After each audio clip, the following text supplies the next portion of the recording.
Hi, this is Dennis at Rydell's going over why and how we do transmission flushes here.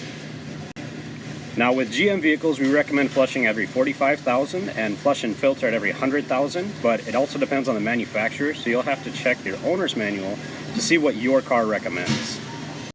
The reason you want to flush your transmission is over time you'll get grit and metal materials into the fluid, and the fluid breaks down just because of the heat and the wear and tear on the vehicle itself.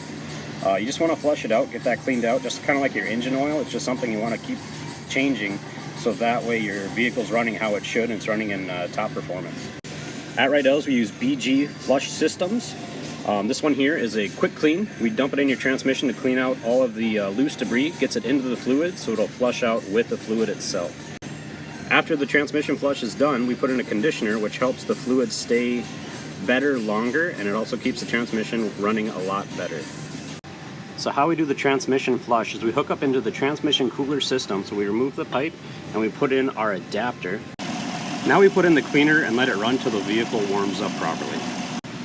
After the vehicle warms up, this is our flush machine. What we're going to do is we're going to switch it to flush, and as you watch, you're going to see this is your clean fluid going in and this is your dirty fluid coming out. Now that the flush is done, we add the conditioner. We're going to top it off and make sure everything's good to go and get you back on the road. Thank you for your business.